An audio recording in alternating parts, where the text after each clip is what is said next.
अस्सलाम वालेकुम and welcome to the show views makers. मैं हूं आपकी मेजबान ज़रिया बारिफ। सबसे कुछ देर पहले कौमी असम्बली का इजलास हुआ जिसमें बिलावल भुट्टो जरदारी शरीक हुए और इंतहाई जारहाना मूड में आज दिखाई दिए। हुकूमत मुखालिफ जहां पर बातें की वहीं पर उन्होंने ये भी कहा कि गुज़िश्ता इजलास में मेरे बारे में कुछ गलत अल्फाज इस्तेमाल किए गए थे, मुझे सरहद के उस पार लोगों से जोड़ा जा रहा था, तो इस मामले में अपनी वजाहत पेश करना चाहता हूँ। साथ ही साथ उन्होंने ये भी कहा कि अगर ये वाकई तब्दीली का दावा करते हैं, पाकिस्तान तहरीक इंसाफ की हुकूमत को टारगेट कर रहे थे वो, तो और कहा कि अगर ये वाकई तब्दीली का दावा करते हैं तो उन्हें हकीकी तब्दीली लानी होगी। और उन्होंने ये भी कहा कि मेरी गैर मौजूदगी में मेरे खिलाफ इंतहाई गैर मुनासिब अल्फाज इस्तेमाल किए गए। आज के इजलास का एजेंडा पाकिस्तान के हवाले से तो था ही, कुछ मौशी पॉलिसियों का भी जिक्र होना था और कैबिनेट में जो होने वाली तब्दीलियां हैं उस पर सियासी रहनुमाओं ने गुफ्तगू करनी थी। तो हमने देखा कि बिलावल भुट्टो जरदारी ने ऐसे में गुफ्तगू का महवर जो है वो खुद को बनाया और तवज्जो का मरकज बने रहे, जिसके बाद ये जो इजलास है वो मुलतवी हो गया है और अपोजिशन की जानिब से खूब हंगामा राय भी देखने को मिली। तो साथ ही साथ हम जिक्र करेंगे एक मुनज़्ज़म सियासी ढांचे के हवाले से कि जिसके बारे में कहा जा रहा है कि पीटीआई के अंदर कुछ ऐसी दरारें पड़ गई हैं कि अगर इमरान खान साहब ने फौरी तौर पर उनका हल ना निकाला तो ना सिर्फ पाकिस्तान तहरीक इंसाफ की जमात को नुकसान पहुंच सकता है, बल्कि पीटीआई गवर्नमेंट वो काबिल जिक्र नताइज हासिल करने में भी बहुत पीछे रह जाएगी कि जिसका खान साहब ने आवाम के साथ वादा किया था। क्योंकि हम ये देख रहे हैं कि पीटीआई में दो धड़े बन चुके हैं, एक जहांगीर तरीन के हवाले से कहा जा रहा है और दूसरा शाह महमूद कुरैशी के हवाले से।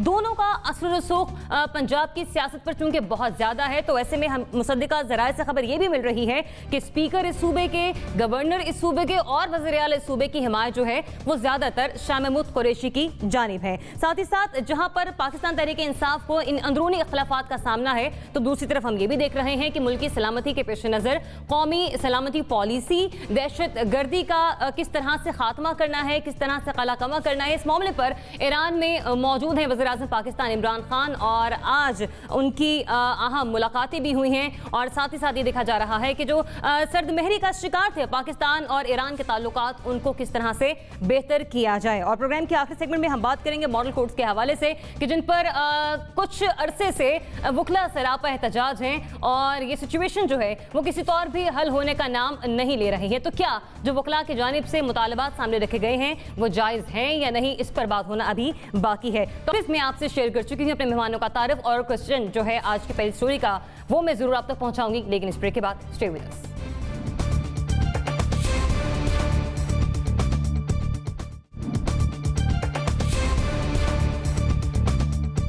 वेलकम बैक नाज़रीन, प्रोग्राम का सिलसिला आगे बढ़ाएंगे। सबसे पहले मैं अपने एनालिस्ट का तारुफ आपसे करवा दूं। प्रोग्राम में मुझे ज्वाइन कर रहे हैं तज्ज़ियाकार जनरल रिटायर्ड अमजद शुएब साहब, welcome to the show.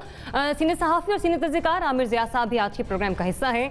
Senior तज्ज़ियाकार doctor Rifat Hussain भी हमें ज्वाइन कर रहे हैं, साथ ही साथ तज्ज़ियाकार राजा आमिर अब्बास भी हमें प्रोग्राम में ज्वाइन कर रहे हैं और सीनियर तज्ज़ियाकार मुशर्रफ ज़ैदी भी आज के प्रोग्राम का हिस्सा है। तो सबसे पहले हम बात कर रहे थे बिलावल भुट्टो जरदारी की धुआंधार तकरीर के हवाले से जो कि अब से कुछ देर पहले उन्होंने कौमी असम्बली में की है और उससे मुतालिक आज का सवाल ये कि क्या बिलावल भुट्टो की आज की तकरीर सियासी दर्जा हरारत को बढ़ाने का सोच समझा मंसूबा है? जनरल साहब। बिस्मिल्लाहिर्रहमानिर्रहीम। देखिए, वो जहाँ तक इस तकरीर का ताल्लुक है, इससे हटके भी अगर आप देखें तो पीपल्स पार्टी ख़ास तौर पे बिलावल, उसकी तमाम स्टेटमेंट्स जो हैं वो इसी टाइप की हैं जहाँ वो हुकूमत की तनकीद कर रहे हैं, हुकूमत के ऊपर इल्ज़ाम तराशियाँ कर रहे हैं, बाज़ औक़ात ऐसी बातें जो जिनका वजूद नहीं है लेकिन वो भी हुकूमत के ऊपर उनके नश्तर होते हैं, चला रहे होते हैं। कहीं आप कह लें कि प्रेसिडेंट रूल की बात आ जाती है, कभी 18वीं तरमीम की बात आ जाती है, कभी कहा जाता है कि जी नैब जो है वो इनके इशारों पे चल रहा है, इमरान खान के। तो ये एक ऐसा रास्ता उन्होंने इख्तियार किया हुआ है जिसमें कि वो एक इंतशार की कैफियत पैदा करना चाहते हैं और इसमें बहुत सारे खिलाड़ी हैं। आपने देखा कि मौलाना फजल रहमान बहुत कोशिश कर रहे हैं कि इस इंतशार को बढ़ाया जाए। अब इन हालात में मेरा ख्याल है हम सोचने पे मजबूर हैं कि जब से इनके ऊपर वो करप्शन के केसेस आए हैं उसके बाद से इनका काफ़ी बेचैनी नज़र आती है इनकी सफ़ों में, जिसको वो फैलाना चाह रहे हैं। तो मेरा ख्याल है ये किस्सा चलता रहेगा जब तक कि वो केसेस जो हैं वो किसी नहज तक पहुंच नहीं जाते, क्योंकि जरदारी साहब इस वक्त उन केसेस में मुलव्वस हैं और बाहर से जो उनको सपोर्ट मिल रही है वो उनका बरखुदारी दे सकता है और तो बाकी मेरा ख्याल है और वो फिर पार्टी का हेड भी है। तो इस लिहाज से एक मकसद नज़र आता है जिसके तहत वो ये काम कर रहे हैं। तो मेरा नहीं ख्याल कि वो कोई थ्रेट बन के कोई ऐसा ख़तरा बन रहे हैं हुकूमत के लिए जिससे हुकूमत को परेशानी हो, लेकिन हलचल ये ऐसी रहेगी जिससे आप कह लीजिए कि इंतशार की कैफियत, और उसका सबसे बड़ा नुकसान पार्लियामेंट को होगा, जहाँ आज दिन तक हम कोई वहाँ पे कोई कवानीन वगैरह पास नहीं कर सके, वहाँ पे अवाम के मफाद की बातचीत नहीं हो सकी। वो सूरत हाल लिंगर ऑन करेगी और ये मेरा ख्याल है कि सिर्फ अपने मकासद हुकूमत मुखालिफ तहरीक जरूर चलाई जा रही है आपकी नज़र में, लेकिन बज़ाहिर हुकूमत को उसका नुकसान नहीं पहुंचेगा। लेकिन हाँ, स्ट्रेटजी है ये पाकिस्तान पीपल्स पार्टी की। ठीक है जनरल साहब, आपका पॉइंट ऑफ व्यू आ गया। आमिर साहब, आप सूरत हाल को किस तरह से देख रहे हैं? तकरीर तो आपने भी सुनी जो बिलावल भुट्टो जरदारी ने भी कही। मुझसे पूछ रही हैं? जी बिल्कुल आमिर साहब। देखिए, जैसे जनरल साहब ने फरमाया कि ज़ाहिर सियासत में पहली बात भी समझना चाहिए कि कोई भी काम जो है वो बगैर सोचे समझे नहीं होता। तो जिस तरह शतरंज की बिसात पर आप हर मोहरा सोच समझ के चलते हैं, तो सियासतदान भी अगर कोई बयान देते हैं, अगर वो विम्सिकल होकर दे रहे हों और जज्बात की रौ में आके दे रहे हों, तो फिर अच्छे सियासतदान नहीं है। तो मैं समझता हूँ क्योंकि बिलावल भुट्टो साहब या बिलावल जरदारी साहब जो हैं तीसरी नस्ल के सियासतदान हैं, तो हर बात सोच समझ के ही करते होंगे पहले से। और आपको पता है कि डिस्कशन के बाद पुरानी पार्टी है, तो ये तो इसमें ये सवाल तो है ही है कि जनाब बिल्कुल जायज़ है कि सोच समझ के करते हैं, तो जी बिल्कुल सोच समझ के करते हैं। मकसद क्या है? मकसद यही है कि आप इस तरह से देख रहे हैं कि जब से इत्तेसाब ने कहते हैं ना कि उसका पहिया जो है वो घूमना शुरू हुआ है और उसका एम्बिट जो है दायरेकार बढ़ता जा रहा है, उसमें आप देख रहे हैं कि पीपल्स पार्टी जो है वो ज़्यादा तड़प रही है, फड़क रही है और तिलमिला रही है, और वो कोशिश कर रहे हैं कि जो असल जेन्युइन इशूज़ हैं उससे तवज्जो हटाकर नॉन इशूज़ की तरफ लेकर जाया जाए पब्लिक डिस्कोर्स को। और उसके अंदर दायरे के 18th अमेंडमेंट सबको पता है कि जी पीटीआई के पास अदद ही नहीं है, तो वो बिल्कुल इसको तब्दील नहीं कर सकते। प्रेसिडेंशियल फॉर्म ऑफ गवर्नमेंट कोई सीरियस डिबेट है ही नहीं इस मुल्क के अंदर। ठीक है, एक लेवल पर अगर हो भी रही है तो वो ऐसा नहीं है कि एक हमारे टॉप 10 मसाइल में शामिल हो जाए।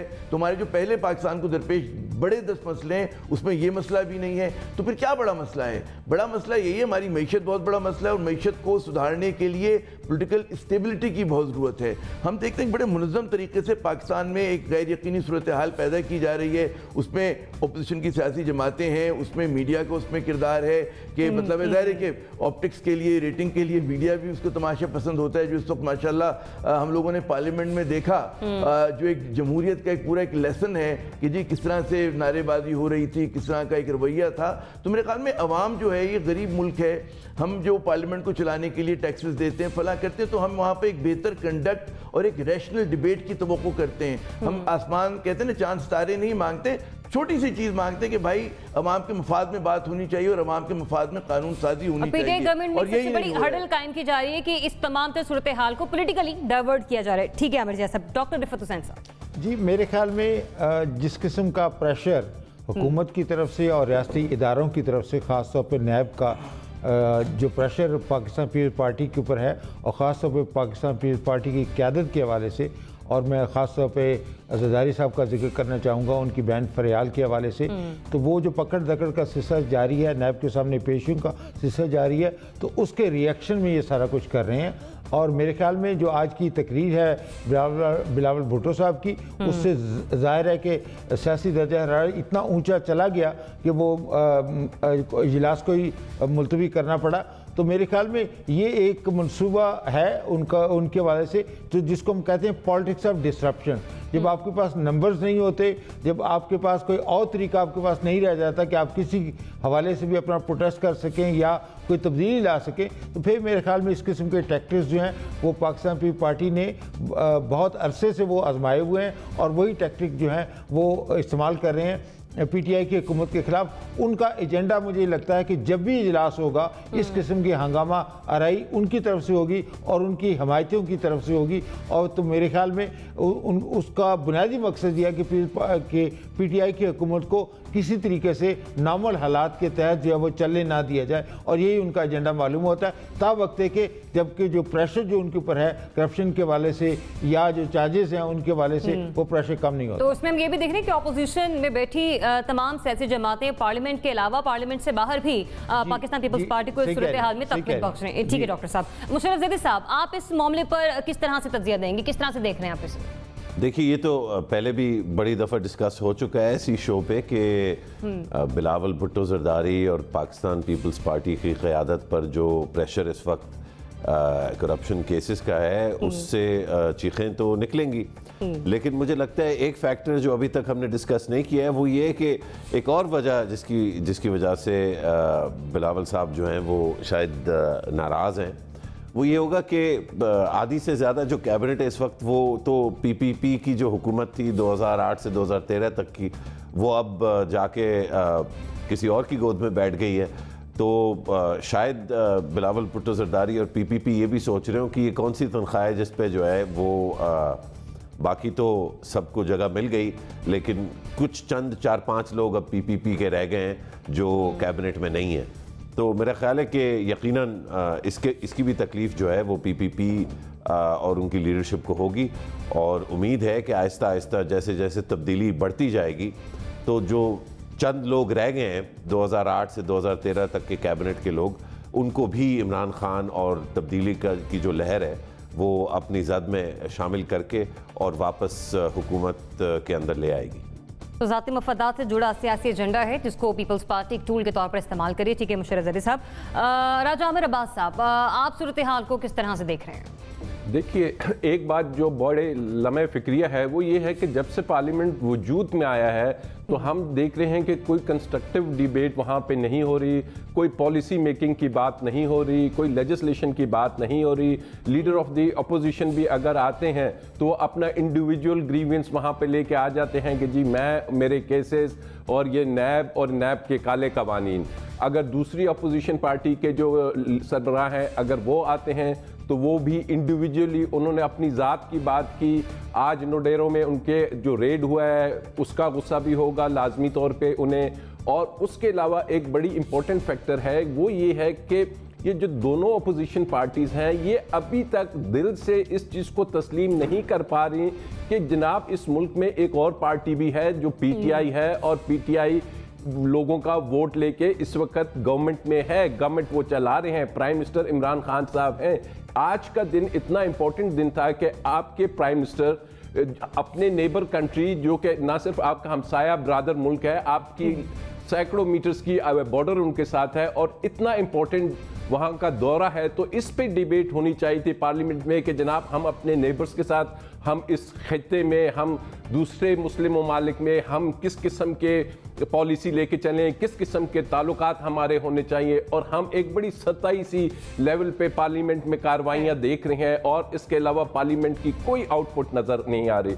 तो आई बिलीव के पार्टीज़ को चाहिए कि इस कौम की, इस नेशन की बात करें। यकीनन आज ईरान के दौरे की बात होनी चाहिए थी, उसको अप्रिशिएट करना चाहिए था, अपने ताल्लुकात अपने हमसाया ममालिक से उसके बारे में एक स्ट्रेंथनिंग आवाज़ उभर के आनी चाहिए थी, ताकि दूसरे ममालिक में ये बात जाए कि ना सिर्फ प्राइम मिनिस्टर पार्लियामेंट भी होता रही है, लेकिन सियासी जो पॉइंट स्कोरिंग है वो हमें पार्लियामेंट हाउस में होते हुए दिखाई देती है। तो सवाल ये था कि बिलावल की आज की तकरीर क्या सियासी दर्जे हरारत को बढ़ाने का सोचा समझा मंसूबा है, और उस पर हमारे सभी एनालिस्ट एक मुतफिका राय के साथ हैं कि हाँ आज बिलावल भुट्टो ने सिचुएशन जो है वो डाइवर्ट करने की कोशिश की, होता रहेगा जब तक के पीपल्स पार्टी के अगेंस्ट केसेस चलते रहेंगे। बात कर लेते हैं सूबे पंजाब के हवाले से, जो कि कहा जा रहा है कि अंदरूनी इख्तलाफात का शिकार है। पाकिस्तान तहरीक इंसाफ के हवाले से चमगोइयां हैं कि गवर्नर पंजाब चौधरी सरवर और जहांगीर तरीन के दरमियान इख्तलाफात खुलकर सामने आ रहे हैं। जहां पर एक ये पॉइंट है, वहीं पर सियासी सहाफती हलकों में ये सवाल अब बावाज़े बुलंद पूछा जा रहा है कि उस्मान बुज़दार पीटीआई के लिए सासा हैं या फिर बोझ बनते जा रहे हैं। पाकिस्तान के सबसे बड़े सूबे का इंतजाम संभालने के हवाले से उनकी जो बातें हैं उस पर तो उंगलियां उठ ही रही हैं, लेकिन यूं भी महसूस होता है कि वफाकी काबीना में बड़े पैमाने पर होने वाली तब्दीलियों के बाद अब पंजाब में भी खिलाड़ियों को तब्दील करने का वक्त करीब पहुंचा है। अब इस वक्त अहम सवाल ये बनता है कि उस्मान बुज़दार को हटाए बगैर क्या इमरान खान पंजाब में हुकूमत को चला पाएंगे? आमिर ज़िया साहब। देखिए, मेरे ख्याल में गुज़िश्ता हफ्ते भी कुछ इसी किस्म का सवाल रखा गया था हमारे सामने, और उसमें मैंने यही अर्ज़ किया था कि ख्वाहिशात कुछ भी हों, लेकिन इमरान खान ने जो इंडिकेट किया है उसमें ये लगता है कि फौरी तौर पर उस्मान बुज़दार साहब को नहीं हटाया जाएगा। अब इस मुल्क की बदकिस्मती ये है कि हमारे यहाँ जो है हमें स्ट्रॉन्ग मैन की आदत है। पंजाब में शहबाज शरीफ एक स्ट्रॉन्ग मैन थे, उन्होंने बरसा बरस तक वहाँ पर कहते हैं ना फ़र्द वाहिद के तौर पर एक बादशाहत चलाई, एक राजवाड़ा चलाया, और लोगों को उसी की आदत, उससे पहले भी इसी तरह के लोग हुआ करते थे कि अब ये पहली मरतबा एक ऐसा उस्मान बुज़दार साहब आए जिस पर सवालिया निशान उठ रहे हैं उनकी कारकर्दगी के ऊपर भी और उनकी कम्युनिकेशन स्किल्स के ऊपर भी, कि जो मतलब है वो अपनी स्ट्रेंथ पे एज ए स्ट्रॉन्ग मैन नहीं बल्कि पार्टी की स्ट्रेंथ के ऊपर है बहुत ज़्यादा।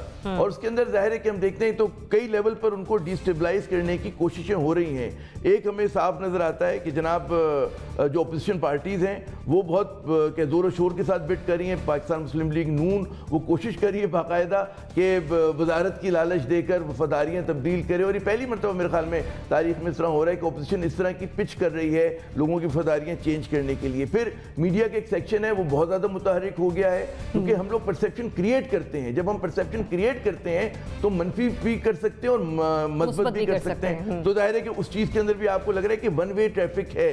तो इमरान खान साहब के लिए एक बहुत बड़ा चैलेंज है ये कि किस तरह से मैनेज करेंगे। मैं आखिरी पॉइंट कहूंगा, ये जो धड़ेबंदी की आप बात कर रही हैं, देखिए हर जमहूरी पार्टी में, हर बड़ी पार्टी में धड़े होते हैं। उसमें क़यादत का ये काम होता है कि एक म्यान में वो 2, 3, 4 तलवारों को कैसे रखते हैं, क्योंकि उसे हर तलवार की ज़रूरत होती है। पीटीआई के लोगों को ये समझना चाहिए कि अगर ये समझें कि एक धड़ा दूसरे को माइनस करके वो इक़्तिदार में आएगा, नहीं आ सकता, क्योंकि कोई धड़ा इतना मजबूत नहीं है। तो इन्हें अगर पंजाब चलाना है और इन्हें पीटीआई की हुकूमत को चलाना है तो इन धड़ों को कहते हैं ना वो कड़वा घूट पीकर फिर भी एक दूसरे के साथ करना पड़ेगा। तो मेरे ख्याल में ये लड़ाई जो है बहुत ज़्यादा आउट ऑफ कंट्रोल नहीं होगी, अंदरूनी खाना होती रही है, हमने देखा है। और एक बात पे देखें, हर धड़ा मुत्तफिक है, वो इमरान खान की क़यादत पे मुत्तफिक है। तो ये एक पीटीआई के लिए एक मजबूत वो है, और इमरान खान अगर वो मैनेज करें, मुश्किलात जरूर होंगी लेकिन फिर भी खान साहब उनसे निपट लेंगे। की जो नसीहत है कि अपने गंदे कपड़े जो है वो आवाम घर में बैठ कर ही धोए जाएं, बाजार धोने से गुरेज करें तो बड़ा तबीयत में फाका होगा जी। ठीक है मिर्जा साहब, आपका पॉइंट ऑफ व्यू आ गया। मुश्ताक ज़ैदी साहब, आपको भी यही लगता है कि उस्मान बुज़दार को हटाए बगैर का इमरान खान जो है वो पंजाब में हुकूमत चला पाएंगे? पंजाब में हुकूमत चलाना जो है वो किसी एक शख्सियत या मैं तो समझता हूँ कि पार्टी जो अलीजेंसेस हैं उस पर मबनी नहीं है। यह याद रखा जाए कि उस्मान बुज़दार साहब बज़ाते ख़ुद PMLN टिकट होल्डर थे पिछले दौर में। जो फाइनेंस मिनिस्टर हैं पंजाब के वो और उनके भाई PML नून के अहम हिस्से थे साउथ पंजाब ब्लॉक के, और दीगर और जो कैबिनेट मेंबरान हैं उनका PTI से दूर दूर तक कोई ताल्लुक़ नहीं था। उन्होंने इस कैबिनेट को या इस कोalition को ज्वाइन किया क्योंकि एक बहुत ज़्यादा इंकरेजमेंट थी कि किसी न किसी तरह PML नून को जो है दूर रखा जाए पावर से पंजाब में। असल जो पंजाब में चैलेंज आया है वो गवर्नेंस का तो ज़ाहिरी बात है ही, लेकिन उसमें जो बुनियादी जो चीज़ कम है या जो कमी है वो है डेवलपमेंट फंड्स की। पंजाब एक 110 से 120 मिलियन लोगों पर मुश्तमिल दुनिया के बड़े ममालिक में शामिल होता अगर एक अलग से जो है मुल्क होता। उसकी इकॉनमी और उसकी आवाम को एक अशद ज़रूरत है कि कॉन्स्टेंटली डेवलपमेंट वर्क्स जारी रहें, सड़कें बनना, नाले बनना, दीगर पब्लिक वर्क्स, चाहे वो स्कूल हो, हेल्थ हो, पानी की स्कीमें हो, ये सारा का सारा जो मलबा है, जो जिम्मेदारी है रियासत की, वो रियासत पूरी नहीं कर पा रही क्योंकि शमशाद अख्तर साहिबा जो फाइनेंस मिनिस्टर थी, केयर टेकर, उन्होंने एक बहुत ही एक्सट्रीम किस्म की ऑस्टेरिटी प्रोग्राम जो है वो इम्पोज की इस मुल्क पे बतौर केयर टेकर। और अब जबकि इकॉनमी और भी स्लो डाउन हो गई है तो पैसे जो चाहिए इस तरह की स्कीमों के लिए और डेवलपमेंट स्पेंडिंग के लिए वो मौजूद नहीं है। इस वक्त उस्मान बुज़दार हों या शहबाज शरीफ होते या परवेज़ इलाही आ जाएं या आसमान से कोई सुपरमैन आ जाएं, पंजाब को ठीक तरह गवर्न नहीं किया जा सकता जब तक कि एनुअल डेवलपमेंट प्रोग्राम की स्पेंडिंग जो है वो फिर से बहाल नहीं की Until unless annual development programming के हवाले से कुछ पॉलिसीज सामने नहीं आती हैं तब तक ये मुश्किलात दरपेश रहेंगी। ठीक है मुशर्रफ ज़ैदी साहब, जनरल साहब आपकी क्या राय है इस मामले पर? देखिए मैं थोड़ा सा मुख्तलिफ सोचता हूँ क्योंकि मैं कंपेयर करता हूँ इनको पिछले दौर से जो गुजरे हैं।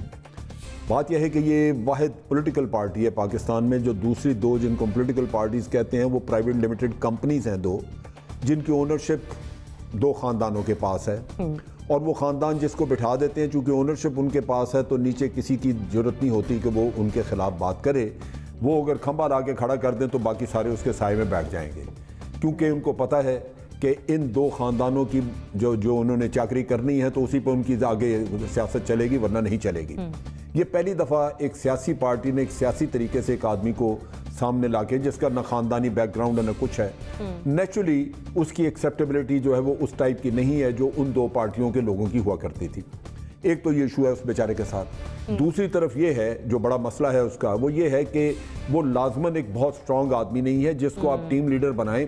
उसके अंदर एक लीडरशिप ट्रेड्स होने चाहिए जहां से वो लोगों से एक रिस्पेक्ट वसूल करे, वो इनको इंस्पायर करे और लोग उसकी तरफ देखें कि ये हमें गाइड करेगा। तो वो पर्सनालिटी में भी उसके वो मसला है कि वो चीज़ें उसके पास नहीं है। लिहाजा जब आपके ऊपर एक वीक लीडर बैठता है तो नीचे छोटे छोटे पावर सेंटर्स उभरने शुरू हो जाते हैं। यहाँ पे पावर सेंटर्स बन गए 2-3 और वो लोग वो हैं जो एस्पायर कर रहे थे कि शायद हमें बना दिया जाएगा। जब वो नहीं बनाए गए तो उन्होंने अपने अपने पावर सेंटर बना लिए। इन हालात में ये सिलसिला चलाना मुश्किल होगा। उसकी वजह यह है कि पावर सेंटर अपने अपने तौर पे काम कर रहे हैं और बहुत सारे लोग हैं, बहुत सारे पावर सेंटर्स ऐसे हैं जो उस्मान बुज़दार से मशावरत भी नहीं करते। आप रोल देखिए चौधरी सरवर का, कि चौधरी सरवर साहब का जो कॉन्स्टिट्यूशनल रोल है वो ये नहीं है कि वो इनके मामलात में टांग अड़ाएं। वो गवर्नर का कॉन्स्टिट्यूशनल रोल एक बिल्कुल अलग है, जो कि एक आप कह लीजिए कि एक यानी एक जब तक की धड़ेबाजी रहेगी, इन शॉर्ट लेकिन वो भी इसमें खिलाड़ी बने हुए हैं। वो इसी वजह से कि ये उस्मान बुज़दार निस्बतन वीक है। तो मेरा ख्याल है कि बेहतर है कि यहाँ पे कोई थोड़ा सा स्ट्रॉन्ग आदमी लाया जाए और ला के तो पावर सेंटर्स को खत्म करके वो अपने आप को सर्ट करे। पंजाब की मुश्किलात का साल उसी वक्त मुमकिन है अगर उस्मान बुज़दार साहब को हटाया जाए। ठीक है जनरल साहब, आपका पॉइंट ऑफ व्यू आगे। डॉक्टर रिफत हुसैन साहब जी, मेरे ख्याल में पंजाब के अंदर जो पीटीआई को सबसे बड़ा मसला है वो अददी अक्सरियत का मसला है।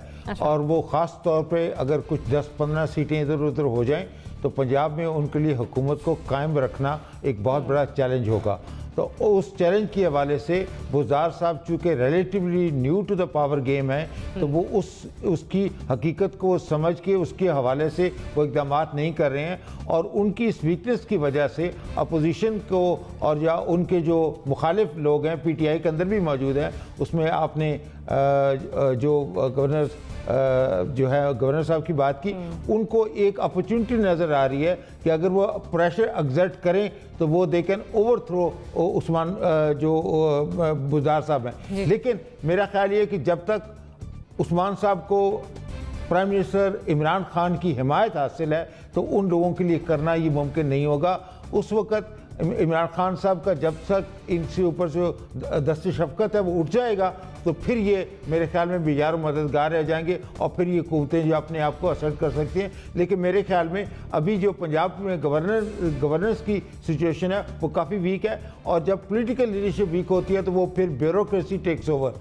तो वो जो है पंजाब का मसला जो है वो ब्यूरोक्रेसी वही है जो कि पिछले हुकूमत के दौर में थी और इसके हवाले से पंजाब के अंदर आपको एक क्राइसिस या एक बुरानी कैफियत नज़र आती है। लेकिन मेरे ख्याल में इमरान खान साहब को जल्द या बदेरी ये फैसला करना होगा कि he should persist with Usman Buzdar साहब या कि उनकी जगह कोई एक मुतबादल क़यादत लेगी। मुतबादल ज़रूर ढूंढना चाहिए वरना हुकूमती मामला चलाना स्पेशली सूबा पंजाब के हवाले से मुश्किल हो जाएंगे। ठीक है, राजा आमिर अब्बास साहब। देखिए, एक बात तो हालिया ये जो कैबिनेट में रीशफल हुआ है उससे हमें जो चीज़ सामने उभर के आई और नज़र आई वो ये आई कि जो इमरान खान साहब हैं वो कोई अपने पर्सनल एसोसिएशन, दोस्तियां, ताल्लुकात, इवन पार्टी का बहुत कुछ पुराना साथी होने से हट के वो ये देख रहे हैं कि मुल्क के लिए बेहतर क्या है और जो चीज़ बेहतर है उसको वो करने की कोशिश कर रहे हैं। तो यही फार्मूला वो पंजाब की हद तक, क्योंकि इस मुल्क का सबसे बड़ा सूबा है और अगर वो इस नहज पे आ जाते हैं, इस लेवल पे आ जाते हैं कि वाकई अब नागुज़ीर हो गया है कि उस्मान बुज़दार की डिलीवरेंस जोन सी है वो उस पाए की नहीं है कि वो पंजाब को चला पाए, तो वो मेरे ख्याल देर नहीं लगाएंगे। एक बात जो अच्छी हुई कि जैसे बात हुई कि जी हम यहाँ पे देखते आ रहे थे पिछले 10, 15, 20 साल से कि एक वो शहबाज शरीफ सिंड्रोम बन गया था कि जनाब लॉन्ग बूट हो, हैट हो तो वो ही आप सूबे को चला पाएंगे। लेकिन उसके साथ साथ एक चीज़ अच्छी हमें नज़र आई कि हमें अब नज़र नहीं आ रहा कि वो जो करप्शन के एलिमेंट्स थे वो बहुत कम हुए। आपने हालिया केस देखा होगा कि जो ये मनी लॉन्ड्रिंग का है इसमें यही एलिगेशन है अभी तक, एलिगेशन कि जैसे ही वालिद साहब वज़ीर आला बनते हैं तो एकदम इतनी ज़्यादा अरबों रुपए की ट्रांजैक्शंस होती हैं। तो जो चीफ मिनिस्टर हैं उन्हें बहुत से फैक्टर्स ज़हन में रखना है, ऑनेस्टी, इंटेग्रिटी, और यकीनन वो चूंकि चीफ एग्जीक्यूटिव होते हैं सूबे के, तमाम ब्यूरोक्रेसी को उन्होंने डील करना है और हर फैसला उन्होंने किसी से पूछ के नहीं करना, उन्होंने खुद से वो फैसले करने हैं। तो आई बिलीव कि उनकी फैसला साजी में मुझे लगता है कि वो स्ट्रेंथ और वो इतना जल्दी डिसीजन नहीं ले सकते, तो लग ऐसे ही रहा है। और बेहतर भी ये होगा जरूर है उस्मान बुज़दार साहब पर, लेकिन खान साहब में इतनी सलाहियत भी मौजूद है आपके नजदीक के हाँ वो उनको हटाए बगैर भी हुकूमती मामला चला सकते हैं। तो सवाल ये था कि उस्मान बुज़दार को हटाए बगैर क्या इमरान खान पंजाब में हुकूमत चला पाएंगे? तो इस मामले पर हमारे 3 एनालिस्ट की राय रखते हैं कि हाँ ऐसा मुमकिन है, मुश्किलात होंगी लेकिन चला लेंगे। लेकिन हमारे 2 एनालिस्ट की राय इससे मुख्तलिफ है। तो वो इमरान खान के दौरे ईरान में दोनों ममालिक के दरमियान सरहद पर सिक्योरिटी के इंतजाम बेहतर बनाने पर बातचीत हुई है और इसके लिए मुश्तरका रैपिड फोर्स के क़याम पर इत्तफाक भी हुआ है। वज़ीर-ए-आज़म पाकिस्तान इमरान खान इस वक्त ईरान में मौजूद हैं। तो हम इससे पहले बलूचिस्तान में होने वाले दहशतगर्दी के वाक़े के बाद वज़ीर ख़ारजा शाह महमूद कुरैशी ने कहा था कि 14 अफराद को बसों से उतार कर कत्ल करने वाला गिरोह ईरान से आया था। अब हमारे प्रोग्राम में आज का तीसरा सवाल यह है कि वज़ीर-ए-आज़म का दौरा ईरान के ममालिक के दरमियान अदम एतमाद की फ़िज़ा को दूर कर सकेगा? डॉक्टर साहब जी, मेरे ख्याल में ये तो इसमें किसी किस्म की कोई शक की गुंजाइश ही नहीं है कि जब आला क़यादत के लेवल के ऊपर ख़ास तौर पे प्राइम मिनिस्टर ऑफ पाकिस्तान और वो जो ईरान की जो आला क़यादत है उसके साथ उनकी गुफ्तगू का सिलसिला शुरू होगा, तो उससे वो जो शक व शुबहात के बादल हैं या जो दिलों में बदगुमानियाँ हैं उनको दूर करने में काफ़ी मदद मिली होगी। और मेरा ये कतई तौर पे ये बिल्कुल एब्सोल्यूट मेरा एक व्यू है कि इस हवाले से भी अगर हम बाकी तमाम मामलात को अगर हम एक तरफ भी रख दें तो मेरे ख्याल में जो कॉन्फिडेंस बिल्डिंग मेजर्स जो हैं वो दोनों के दरमियान जो फ़ज़ा है और जिस गर्मजोशी के साथ वज़ीर-ए-आज़म का वहाँ पे इस्तकबाल किया गया है, बहुत मशहद के अंदर भी और ईरान के अंदर भी, वो इस बात का बेयन सबूत है कि ईरानी क़यादत जो है वो इस प्राइम मिनिस्टर ऑफ पाकिस्तान को सीरियसली लेती है और उनकी क़यादत पे एतमाद रखती है। तो जब ये इस किस्म की जब बिगिनिंग हो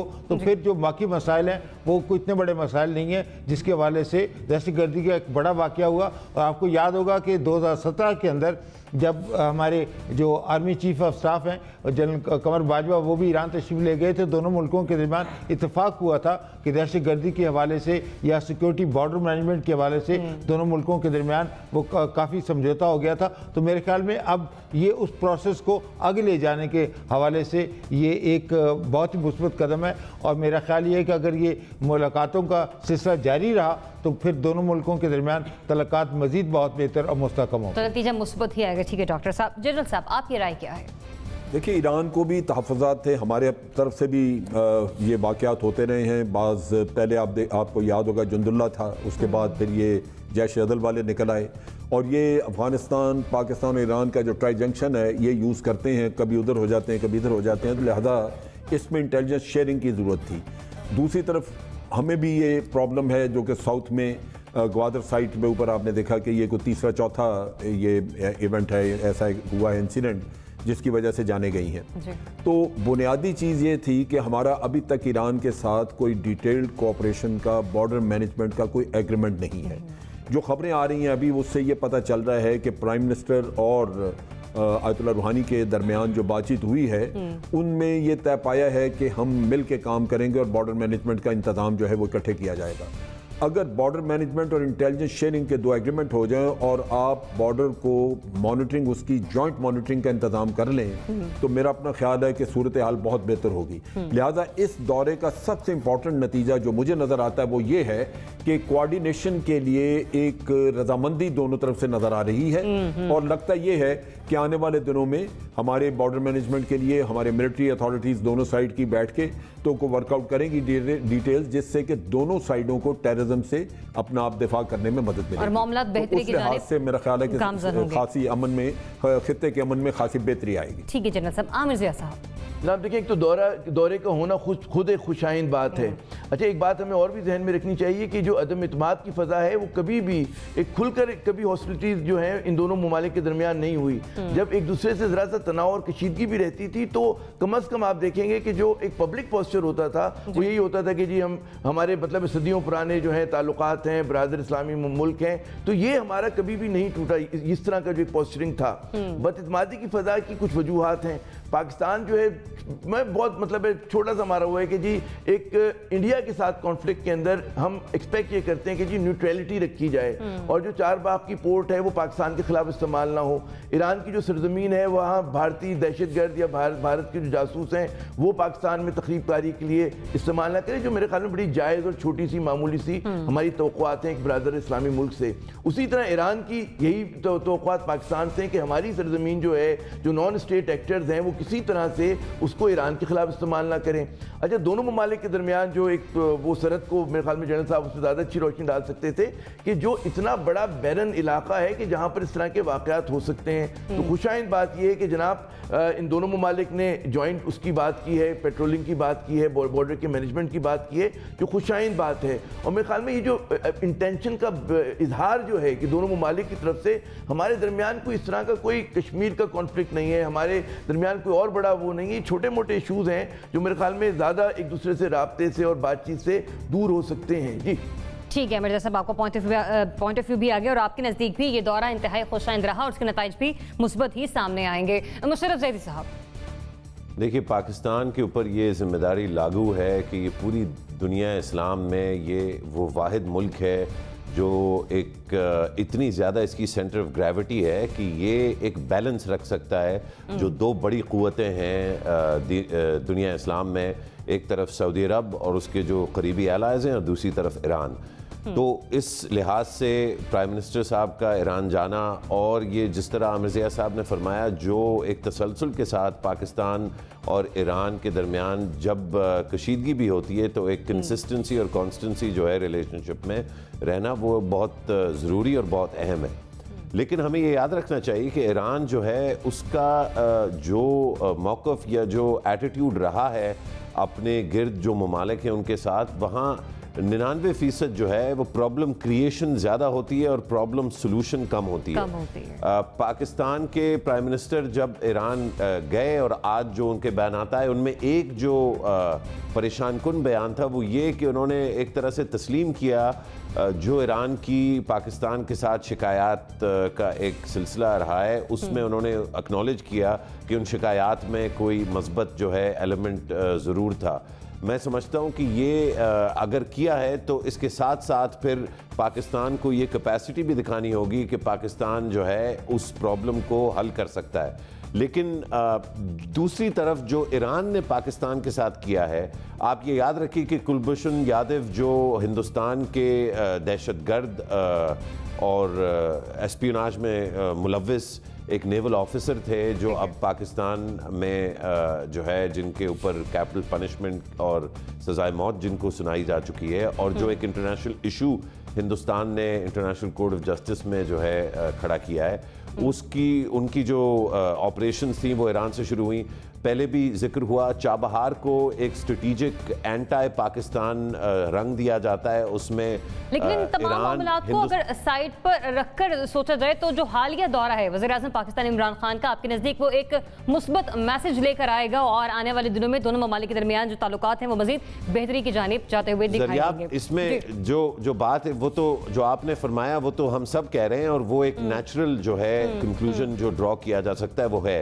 लेकिन जो बात जहन में रखने वाली है वो ये कि ईरान जो है उसने अपने किसी नेबर या जो दीगर ममालिक हैं जिनके साथ उसकी रिलेशनशिप रही है वहाँ पे ज़्यादातर प्रॉब्लम क्रिएशन ज़्यादा की है, और उससे ज़्यादा अहम पाकिस्तान का और हिंदुस्तान का जो मुकाबला है उसमें स्ट्रेटेजिक तौर पे ईरान जो है वो अपनी सपोर्ट हिंदुस्तान को फराहम करता है। ठीक है अगर वाकई जरिया में बात मुकम्मल कर लूं, अगर वाकईतन हम चाहते हैं कि मस्बत जो है आउटकम्स हो तो ईरान को ये प्रूव करना पड़ेगा कि उसने हमारी जो शिकायत हैं उनको सीरियसली लिया है और उन पे एक्शन लेना चाहता है।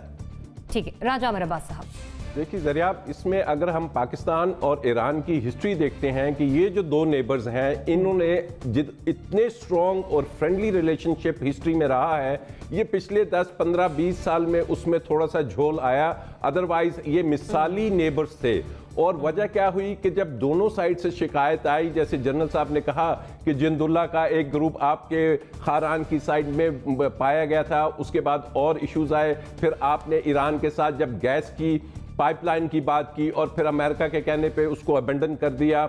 और उसके बाद ये जो हालिया दौरा है, इसमें ना सिर्फ क्योंकि ये एक चेंजिंग जो हमारा जियोपॉलिटिकल है सिनेरियो है, कभी एक जैसा नहीं रहता, तो बदलते हालात को देख के, बदलते जो मफादात को देख के जो प्राइम मिनिस्टर साहब वहाँ गए हैं, तो यकीनन वहाँ पे ईरान के साथ ट्रेडिंग की भी बात होगी, क्योंकि ईरान के साथ आपकी बहुत सी ट्रेडिंग होती है जो स्मगलिंग के जरिए होते हैं, उसको रोक के अगर आप रेगुलर ट्रेडिंग करें, आप अगर वहाँ से ऑयल ले रहे हैं, दिस इज़ पॉजिटिव। और एक इम्पॉर्टेंट चीज़ है कि ईरान और पाकिस्तान के जब दोनों रहनुमा बैठेंगे तो वो ये देखेंगे कि जो थर्ड फोर्स दोनों के दरमियान गलतफहमियाँ पैदा कर रहे हैं, क्योंकि ईरान ने एक जो कुलभूषण आया तो था, लेकिन ईरान ने कभी ये नहीं कहा कि जी इसको ईरान से पाकिस्तान ने कोई अगवा किया है, कि जो कुलभूषण का स्टैंड था ईरान उसको सपोर्ट नहीं कर रहा। तो वी शुड थिंक कि ये मुस्बत से भी आगे जाएगी ये बात, और ये हमारे रीजन के लिए एक बहुत इंपॉर्टेंट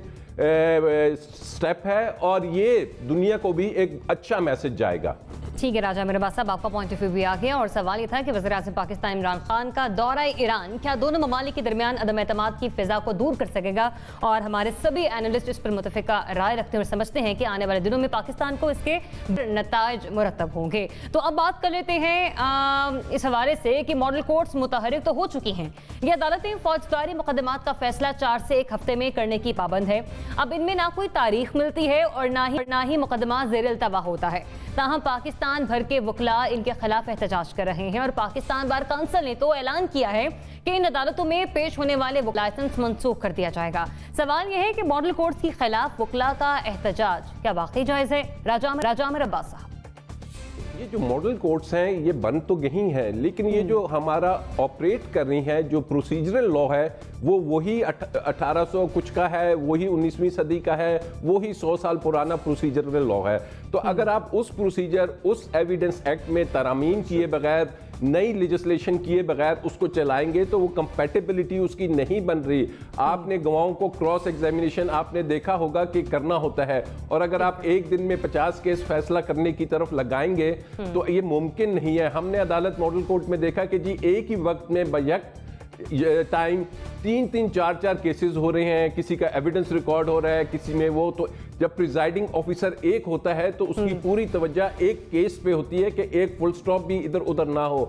तो टेक्निकली इसमें बहुत ज़्यादा इश्यूज हैं कि इसको आप मॉडल कोर्ट से ज़्यादा, जो चीफ जस्टिस ऑफ पाकिस्तान ने बात की और जो इससे पुराने चीफ जस्टिस ऑफ पाकिस्तान ने बात की थी कि खुदारा ये पार्लियामेंट, इसका जो हमारे टूल्स हैं, टूल्स क्या हैं, यही कवानीन, इनको चेंज कीजिए, इनमें अमेंडमेंट्स लेके आइए, इन्हें मॉडर्न जो हमारा दौर है वकला का एहतजाज आप समझते हैं जिनके मुतालिबात हैं वो जायज़ है। ठीक है राजा मेरे पास साहब, आपका पॉइंट ऑफ व्यू आ गया। ज़िया साहब, जनाब बात ये कि मैं तो समझता हूँ बिल्कुल नाजायज़ है। उसकी वजह यह है कि हमारे यहाँ जो वकला बरादरी है, जिस तरह अभी राजा आमिर साहब फरमा रहे हैं, वो बिल्कुल दुरुस्त है कि टेक्निकल फ्लॉज को दूर करना चाहिए, लेकिन यहाँ पे जो वकला के एहतजाज नज़र आ रहे हैं उसकी बड़ी वजह है कि जो हमारी हमेशा से आदत है कि जी दादा हजूर के ज़माने में केस शुरू हो और पोते के ज़माने तक फैसला ना हो। हमारे यहाँ जानबूझकर फाइलों पर गर्द पड़ने दी जाती है, हमारे यहाँ जानबूझ के तवालत दिया जाता है केसेस को। तो उसमें अगर सस्ते इंसाफ के लिए, फौरी इंसाफ के लिए कोई इकदाम किया गया है, एक तो उसको सपोर्ट करना चाहिए, और उसमें जो एक टेक्निकल वो हैं, फ्लॉज हैं, वो बिल्कुल दूर होने चाहिए। पहले दिन पे कोई भी सिस्टम परफेक्ट नहीं होता, और ये यकीनन पार्लियामेंट का काम है कि कैपेसिटी बिल्डिंग करे, कानून के अंदर वो तब्दीलियां लाए, लेकिन इंटेंशन जो है मॉडल कोर्ट की मैं समझता हूँ बिल्कुल जायज़ है, और ये जो वकला के एहतजाज है वो नाजायज़ है। जी ठीक है जनरल साहब। बिल्कुल मैं एग्री करता हूं, क्योंकि मेरा ख्याल है वकला हर चीज़ पे उनको आदत हो गई है कि वो अपनी मर्जी थोपना चाहते हैं कि जो हम कहते हैं वही होना चाहिए। मेरा ख्याल है ये समझने की बात है कि मॉडल कोर्ट्स का मतलब यह है कि ये नमूने के तौर पे रखे गए हैं, और अगर ये तजर्बा कामयाब होता है तो आप और कोर्ट्स भी बना सकते हैं, वरना नहीं होंगे। लिहाजा इस तजर्बे को रद्द करना तो कोई मैं नहीं समझता कि कोई अच्छी अकल की बात है। तजर्बे को इम्प्रूव करना चाहिए कि आपने एक तजर्बा कर रहे हैं तो इसके ऊपर आप अपनी राय दें कि जी हमारी ये मुश्किलात हैं, इसको दूर किया जाए।